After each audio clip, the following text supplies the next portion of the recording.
या देवी सर्वभूतेषु कात्यायनी रूपेण संस्थिता नमस्तस्यै नमस्तस्यै नमस्तस्यै नमो नमः।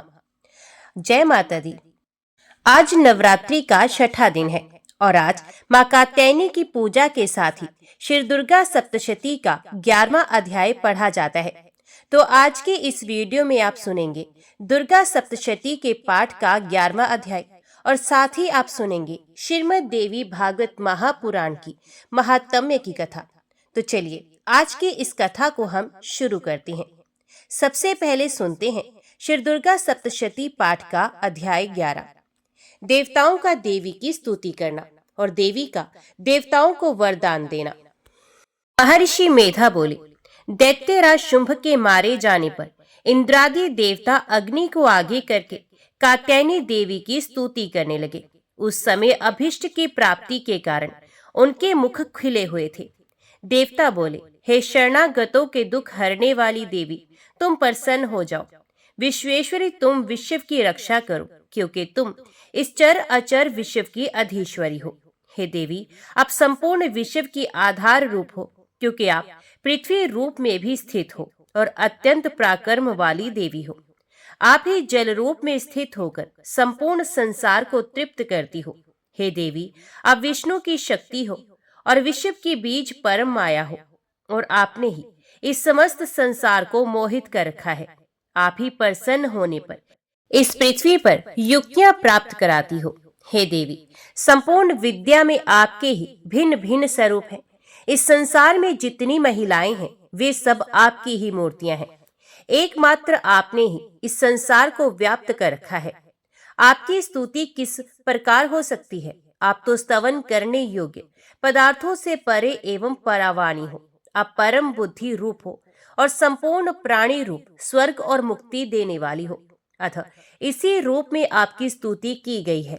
आपकी स्तुति के लिए इससे बढ़कर और क्या मुक्ति माँ हो सकती है? संपूर्ण जनों के हृदय में बुद्धि रूप होकर निवास करने वाली, स्वर्ग तथा मोक्ष प्रदान करने वाली हे नारायणी देवी, आपको नमस्कार है। कला काष्ठ आदि रूप से अवस्थाओं को परिवर्तन की ओर ले जाने वाली तथा प्राणियों का अंत करने वाली नारायणी, तुमको नमस्कार है। हे नारायणी, संपूर्ण मंगलों के मंगल रूप वाली हे शिवे, हे संपूर्ण प्रयोजनों को सिद्ध करने वाली हे शरणागत वत्सला, तीन नेत्रों वाली गौरी, आपको नमस्कार है। सृष्टि स्थिति तथा संहार की शक्ति भूता सनातनी देवी, गुणों का आधार तथा सर्व सुखमयी नारायणी, आपको नमस्कार है। हे शरण में आए हुए शरणागतों, दीन दुखियों की रक्षा में तत्पर, संपूर्ण पीड़ाओं को हरने वाली हे नारायणी, आपको नमस्कार है। हे नारायणी, आप ब्राह्मणी का रूप धारण करके हंसों से जूते हुए विमान पर बैठती हो तथा कुश से अभिमंत्रित जल छिड़कती रहती हो, आपको नमस्कार है। माहेश्वरी रूप में त्रिशूल, चंद्रमा और सर्पों को धारण करने वाली हे महावृषभ वाहन वाली नारायणी, आपको नमस्कार है। मोरों तथा मुर्गों से घिरी रहने वाली महाशक्ति को धारण करने वाली हे कुमारी रूप धारिणी निष्पाप नारायणी, आपको हम सब देवता नमस्कार करते हैं। हे शंख चक्र गदा और शारंग धनुष धारण करने वाली वैष्णवी शक्ति रूपा नारायणी, आप हम पर प्रसन्न हो जाओ, आपको नमस्कार है। हे दाढ़ों पर पृथ्वी को धारण करने वाली वराह रूपिणी और हाथों में भयानक महाचक्र लिए कल्याणमयी नारायणी, तुम्हें नमस्कार है। हे उग्र नरसिंह रूप से दैत्यों को मारने वाली, त्रिभुवन की रक्षा में संलग्न रहने वाली नारायणी, आपको हम नमस्कार करते हैं। मस्तक पर मुकुट और हाथ में महावज्र धारण करने वाली, सहस्त्र नेत्रों के कारण उज्जवल, वृत्तासुर के प्राण हरने वाले इंद्र की शक्ति हे नारायणी, हम आपको नमस्कार करते हैं। हे शिवदूती स्वरूप से दैत्यों के महामद को नष्ट करने वाली, हे भयंकर रूप वाली, हे महाशब्द करने वाली हे नारायणी, हम आपको नमस्कार करते हैं। दाढ़ों के कारण विकराल मुख वाली, मुंडमाला से विभूषित मुंड मर्दिनी चामुंडा रूपा नारायणी, आपको हम नमस्कार करते हैं। हे लक्ष्मी लज्जा, महाविद्या श्रद्धा, पुष्टि स्वधा ध्रुवा, महारात्रि तथा महाविद्या रूपा नारायणी, आपको हम सब नमस्कार करते हैं। हे मेधा सरस्वती सर्वोत्कृष्ट ऐश्वर्य रूपिणी पार्वती महाकाली न्यता तथा ईश्वर रूपिणी नारायणी, हम आपको नमस्कार करते हैं। हे सर्व स्वरूप सर्वेश्वरी सर्वशक्ति युक्त देवी, हमारी भय से रक्षा करो, आपको नमस्कार है। हे कात्यायनी, तीनों नेत्रों से विभूषित आपका सौम्य मुख सब तरह के डरों से हमारी रक्षा करे, आपको नमस्कार है। हे भद्रकाली, ज्वालाओं के समान भयंकर अति उग्र एवं संपूर्ण असुरों को नष्ट करने वाला तुम्हारा त्रिशूल हमें भय से बचाए, आपको नमस्कार है। हे देवी, जो अपने शब्द से इस संसार को पूरित करके दैत्यों के तेज को नष्ट करता है, वे आपका घंटा इस प्रकार हमारी रक्षा करे जैसे माता अपनी संतान की रक्षा करती हैं, आपको नमस्कार है। हे चंडिके, असुरों के रक्त और चर्बी से चर्चित जो आपकी तलवार है, वे हमारा मंगल करे, हम आपको नमस्कार करते हैं। हे देवी, जब आप प्रसन्न होती हो तो संपूर्ण रोगों को नष्ट कर देती हो, अब जब आप रुष्ट हो जाती हो तो संपूर्ण वांछित कामनाओं को नष्ट करती हो, और जो प्राणी शरण में आते हैं उन पर कभी विपत्ति नहीं आती, बल्कि तुम्हारी शरण में आए हुए मनुष्य दूसरों को आश्रय देने योग्य हो जाते हैं। अनेक रूपों से बहुत प्रकार के स्वरूपों को धारण करके इन धर्मद्रोही असुरों का आपने कई बार संहार किया है, वे तुम्हारे सिवा और कौन कर सकता था। चतुर्दश विधाएं, षट शास्त्र और चारों वेद तुम्हारे ही प्रकाश से प्रकाशित हैं, उनमें आपका ही वर्णन है, तथा आपको छोड़कर दूसरी कौन सी शक्ति है जो इस विश्व को अज्ञान में घोर अंधकार से परिपूर्ण ममता रूपी गड्ढे में निरंतर भटका रही है। जहां राक्षस विषैले सर्प लुटेरों की सेना हो, जहां दावानल हो, वहां और समुद्र के बीच में भी तुम साथ रहकर इस विश्व की रक्षा करती हो। हे विश्वेश्वरी, तुम विश्व का पालन करने वाली विश्व रूपा हो, इसलिए संपूर्ण संसार को धारण करती हो, इसलिए ब्रह्मा विष्णु महेश की भी वंदनीय हो। जो भक्ति पूर्वक तुमको नमस्कार करते हैं, वे विश्व को आश्रय देने वाले बन जाते हैं। हे देवी, आप प्रसन्न हो और असुरों को मारकर जिस प्रकार आपने हमारी रक्षा की है, ऐसे ही हमारे शत्रुओं से सदा हमारी रक्षा करती रहो। संपूर्ण संसार के पाप नष्ट कर दो और उत्पात एवं पापों तथा उनके फलस्वरूप होने वाली महामारी आदि बड़े बड़े उपद्रवों को भी शीघ्र ही दूर कर दो। विश्व की पीड़ा हरने वाली देवी, शरण में पड़े हुए मनुष्यों पर प्रसन्न हो जाओ। त्रिलोक निवासियों की पूजनीय परमेश्वरी, हम लोगों को वरदान दो। देवी ने प्रसन्न होकर देवताओं से कहा, मैं तुम्हें वरदान देना चाहती हूँ, आपकी जो इच्छा हो वे वर मांग लो। विश्व के उपकार हेतु मैं उसे तुम्हें अवश्य दूंगी। देवताओं ने कहा, हे सर्वेश्वरी, त्रिलोकी के निवासियों की समस्त पीड़ाओं को तुम इसी प्रकार हरती रहो और हमारे शत्रुओं को इसी प्रकार नष्ट करती रहो। देवी ने कहा, वैवस्वत मनवंतर के 28वें युग में 2 और महाअसुर शुंभ और निशुंभ पैदा होंगे। उस समय मैं नंद गोप के घर में यशोदा के गर्भ से उत्पन्न होकर विंध्याचल पर्वत पर शुंभ और निशुंभ का वध करूंगी। फिर अत्यंत भयंकर रूप से पृथ्वी पर अवतार लेकर मैं वैपर चित्ती नामक दानवों का विनाश करूंगी।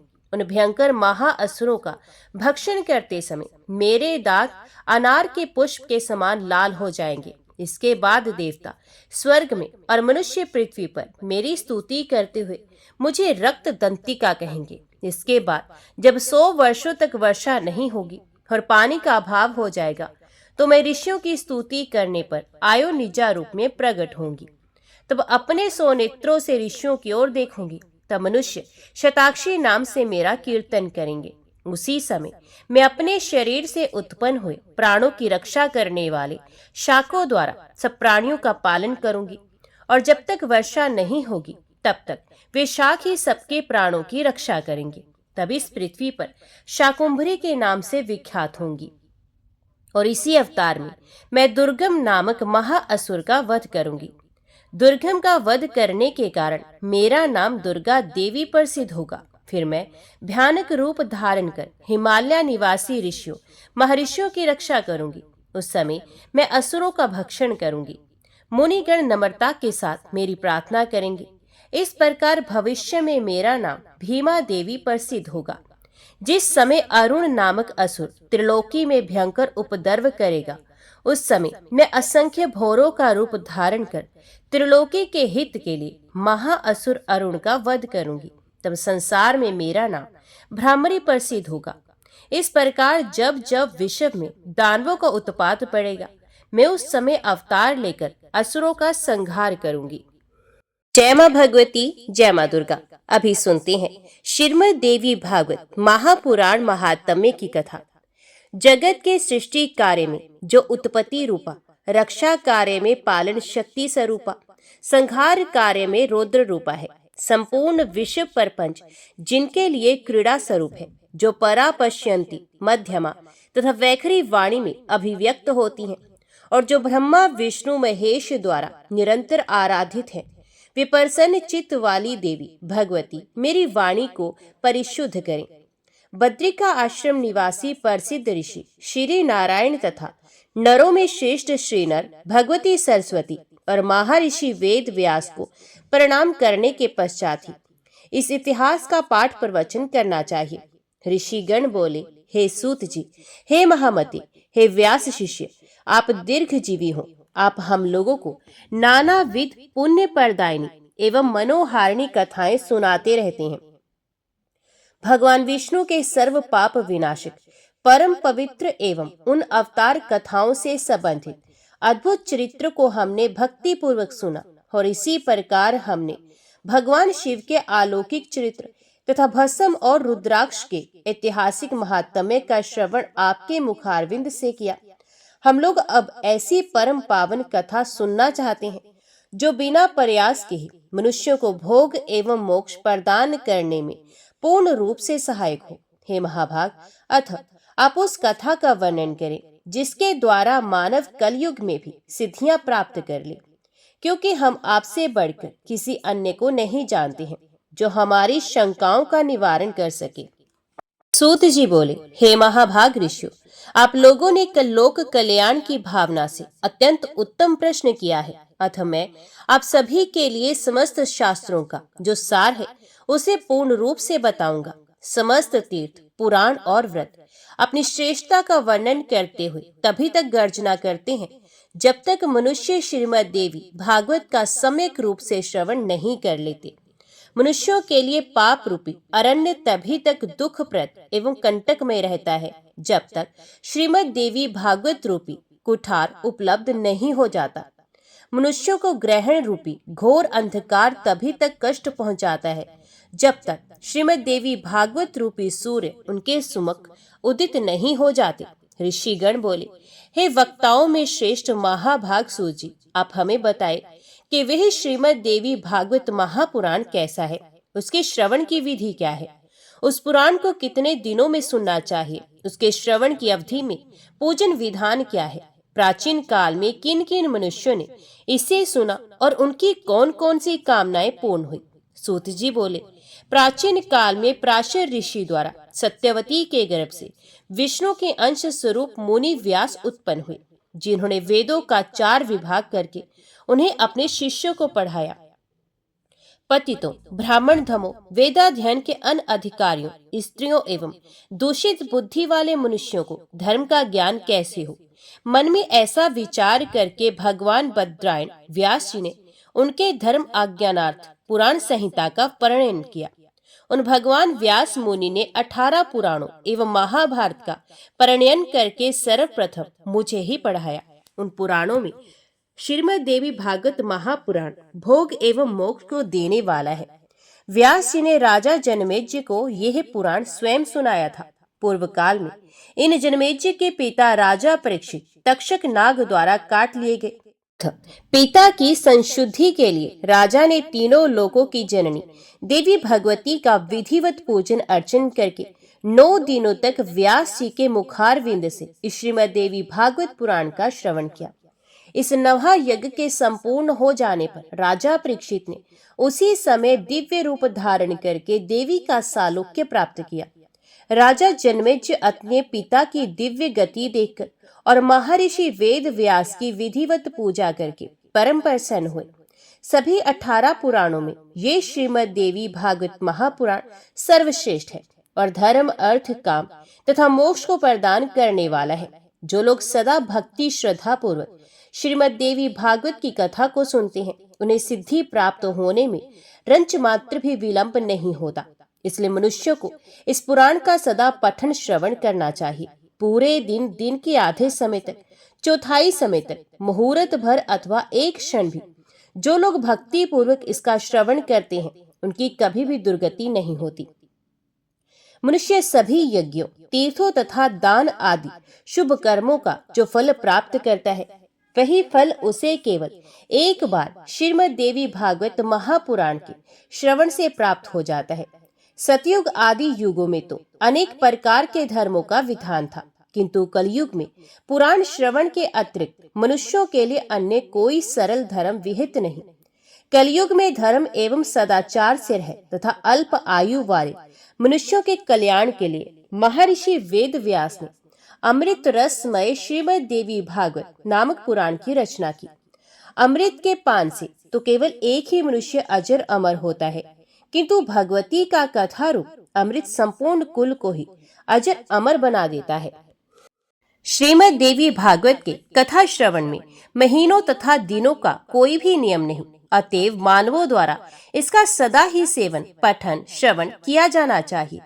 अश्विन, चैत्र, माघ तथा आषाढ़ इन महीनों के चारों नवरात्रों में इस पुराण का श्रवण विशेष फल प्रदान करता है। अतएव श्रीमद् देवी भागवत का ये नवहा यज्ञ समस्त पुण्य कर्मों से अधिक फलदायक होने के कारण मनुष्यों के लिए विशेष पुण्यप्रद कहा गया है। जो कलुषित हृदय वाले, पापी, मूर्ख, मित्रद्रोही, वेदों की निंदा करने वाले, हिंसा में रत और नास्तिक मार्ग का अनुसरण करने वाले मनुष्य हैं, वे भी कलयुग में इस नवहा यज्ञ के अनुष्ठान से पवित्र हो जाते हैं। जो मनुष्य दूसरों के धन तथा पराई स्त्रियों के लिए लालायित रहते हैं, पाप के बोझ से दबे हुए हैं और गो ब्राह्मण देवताओं की भक्ति से रहते हैं, वे भी इस नवहा यज्ञ से शुद्ध हो जाते हैं। जो फल कठिन तपस्याओं, व्रतों, तीर्थ सेवन, अनेक विध दान, नेमों, यज्ञों, हवन एवं जप आदि के करने से प्राप्त नहीं होता है, वे फल मनुष्यों को श्रीमद् देवी भागवत के नवहा यज्ञ से प्राप्त हो जाता है। हे विप्रो, गंगा, गया, काशी, नैमिषारण्य, मथुरा, पुष्कर तथा बद्रिकारण्य भी मनुष्यों को उतना शीघ्र पवित्र नहीं कर पाती हैं, जितना कि श्रीमद् देवी भागवत का ये नवहा यज्ञ लोगों को पवित्र करता है। अतएव श्रीमद् देवी भागवत पुराण सभी पुराणों में श्रेष्ठतम है। इसे धर्म, अर्थ, काम तथा मोक्ष की प्राप्ति का उत्तम साधन माना गया है।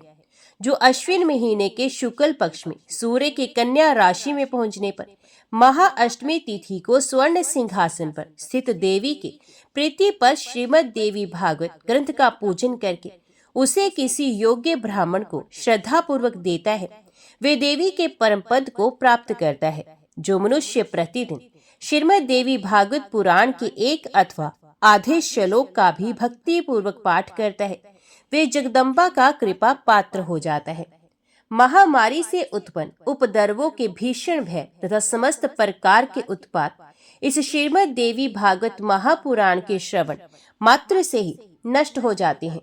बाल ग्रह, सकंद ग्रह, सकंद परस्मा, शकुनी, रेवती, पूतना, अंधपूतना, शीतपूतना, मुखमंडिका और नैगमेश तथा भूत प्रेत आदि से उत्पन्न भय इस श्रीमद् देवी भागवत पुराण के श्रवण से बहुत दूर से ही भाग जाते हैं।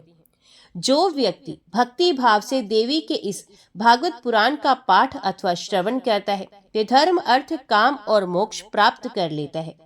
इस श्रीमद् देवी भागवत पुराण के श्रवण से वसुदेव जी परसेन को खोजने के लिए गए हुए और बहुत समय तक ना लौटे हुए अपने प्रिय पुत्र श्री कृष्ण को प्राप्त करके प्रसन्न हुए।